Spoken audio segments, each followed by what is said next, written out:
Hey guys, Jennifer here, and today I'm going to answer the questions that y'all posted on my Facebook page earlier today. So the first question I received was about what are you going to do for hygiene on the trail? I'm actually going to make its own video devoted just to hygiene as far as how I'm going to keep clean, what I'm going to go ahead and do as far as using the bathrooms, and then answering female specific questions on how you deal with being a lady while you are on trail. So that should be posted in the next few days. And for those that are really curious who've asked me that question, I'll go ahead and tag you in the comments when it's posted. So the rest of the questions all came from Sir George, and he made some really good questions that I've been meaning to make a video about, and I haven't yet because I find it very hard to articulate kind of why I'm doing the trail other than a cop-out answer, because it's very personal to me. So really, sorry, I have my sleeping pad down here. The first question he asked is, what are you excited for the most on the trail? And I can't answer that, only because there's not just one thing I'm the most excited for. I know that there are sections that I am extremely excited for, but as far as any one particular thing, I'm just excited for all of it. I've been hoping and dreaming and planning and preparing and postponing for 5 years, and I'm finally doing it, and it's exhilarating, and I'm so happy that, I mean, every moment's going to be magical, I think, even in all of the moments that are definitely not magical when I'm cold and wet and hungry. Excuse me. So hopefully I get over this before I hit the trail, because that would be miserable. Yeah. So where was I? Oh yeah, any particular thing that I'm excited about? No, so some of the things I'm the most excited about, because I can't narrow it down, is I'm excited for my first day on trail. I'm excited to stand at the southern terminus and cry my eyes out of pure joy, because I'm a crybaby and I cry when I'm happy. And then I'm excited to take my first step onto the trail, looking forward, knowing that this footpath stretches 2,560 miles, and then being like, oh shit, what am I doing? Why did I think this was a good idea? I'm excited for meeting all sorts of different hikers from all over the world. I'm excited to have my first encounter with trail magic. Hopefully it's a water cache on my really long stretch without water. I'm excited to meet trail angels. I'm excited to go through Yosemite and the sequoias. I've never been. I'm really excited to see the terrain in the desert and see my first real rattlesnake and see a scorpion, hopefully not in my tent or in my shoes. I'm excited for my first blister. If I get a blister, I'm trying really hard not to. I am really excited to summit Mount Whitney. I think that's going to be amazing. I get to climb the tallest peak in the contiguous United States, which, growing up in Alaska, I know all about Denali, and I was like, well, if it's not Mount Whitney, it's not worth my time, because I was a pretentious little snob. I'm excited to go through Oregon and spend some time in there. I've only ever driven through, I actually haven't spent time, and I'm really excited for Crater Lake.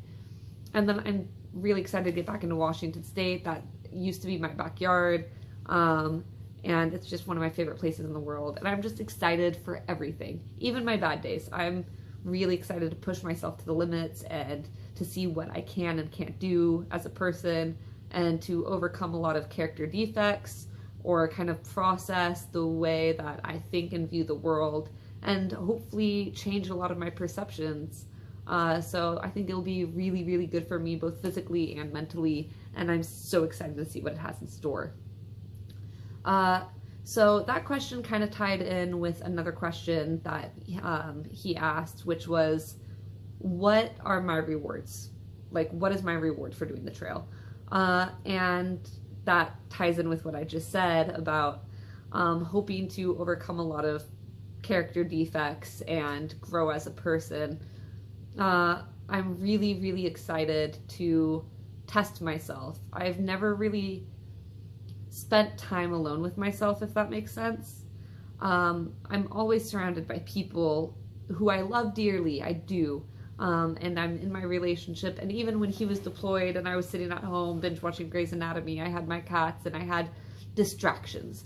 I didn't have to deal with myself, just myself, for months. And I didn't have to rely on my own physical capabilities to get me by. So I'm really excited to like figure out what I want to do with the rest of my life. I know that ideally I'd like to go back to school and get a degree in geology and work for the National Park Service or the USGS, or become a middle school science teacher. Those are all paths that I would love to do later on in life. But short term, I mean, I'm still trying to figure everything out. I'm in my 20s. I should have a better grasp on how I want my life to turn out, and spending 5 months contemplating should really do that for me. I'm also scared of the dark. Yeah, I have always been scared of the dark. Like, if I had to take out the trash as a child, our trash can was located on the side of the house, and our front door was over here. So I'd have to go over the front door, around the cars, around to the side of the house where there was no light, drop the trash, and go back in. But it normally was me walking, playing it cool, to the trash can, and then sprinting as fast as my little legs could carry me back into the house. And I've spent nights outdoors, I've been camping before, I've done overnight backpacking trips, and I've never done them alone.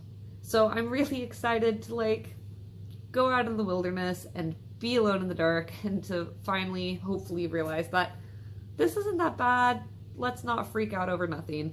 And overcome that character defect. And then I'm also not a patient person at all. And my poor husband puts up with so much because I'm really impatient. And I'm also a terrible hangry person. So I'm hoping to learn how to cope with hangry, because I'm going to be hangry 24/7. And then I also should learn patience, because literally I have nothing else to do but learn to be patient. And so my rewards are all personal growth.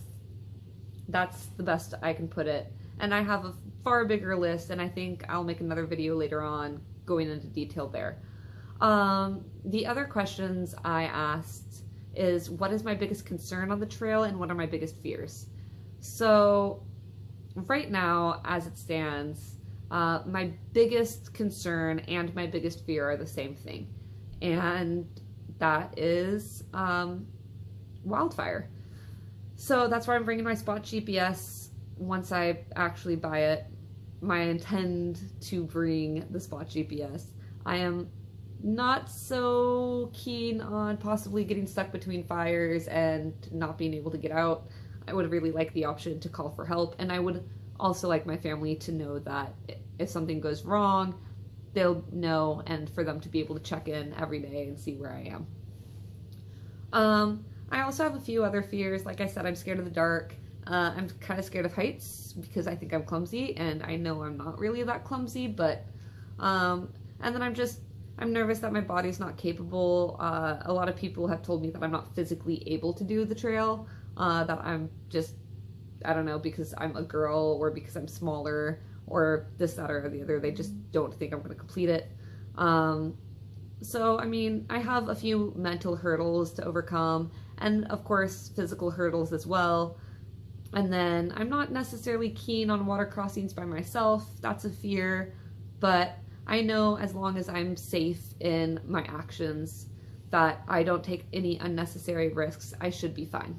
And as far as that's concerned, I'll go from there. And I'm back. Sorry, I had a phone call, so there is going to be this weird little gap. Anyways, the final question that I had received was, how can you help? So for those of you that are interested in helping support me on this fantastic journey I'm about to embark on, I'm at the point where I really only need one physical item left, and that is my GPS. and it is a little bit on the pricey side. So I'm asking two things if you would like to help me. The first is I could always use words of encouragement, just checking in on me, sending me a message, reminding me that I'm not forgotten while I'm backpacking. And when I get to town, it'll really encourage me to keep going, knowing that, you know, I have people supporting me. And then the second thing, of course, is any financial donation would be greatly appreciated. I'm never going to ask anybody for anything. Although I would say I wouldn't be doing this hike right now if it weren't for generous donations from a lot of you already, because I had so much gear to get and almost no time, and now I'm almost 100% geared up. I do know that throughout the course of the trail, I'm going to need to replace my shoes at least 3 more times, so that's an additional almost $400. I know when I reach mile marker 700 or 710 at Kennedy Meadows in the Sierras, I'm going to be required to carry a bear canister, which is about $80. I'm also going to be required to, or not required, but highly suggested so I don't die, or my chances of dying are slimmer, have either micro spikes or crampons and an ice axe, and both of those cost about $100 each. And then of course I'm not anticipating any gear breaking while I'm on trail. However, that's always a possibility, and that could add up quickly. In addition to, I have to buy food every time I reach town, because if without food, you die. So if you would like to make any financial donation, definitely go ahead and let Miles or I know, and we'd be happy to facilitate your generosity. But that's absolutely not a requirement, but it would of course be greatly appreciated if you would like to sponsor my hike financially. And for those of you that already have, it means the world to me that you guys have put in so much time and resources into basically believing that I can do this and just having my back 100%. Like I said, without you, I would not be doing this trail right now. So you guys really are just a blessing, and I'm so thankful for each and every one of you. Other than that, I will be posting a video shortly in regards to all of my gear that I now have, except the GPS, because that is not a real thing yet. And then I'm also going to post a video in the coming days about hygiene. So stay tuned for those. And if you have anything else you want me to cover in the 11 days before I fly to California, or the 13 days before I start the trail, please go ahead and shoot me a message or a comment on this video, and I'll try to squeeze it in. All right, thanks.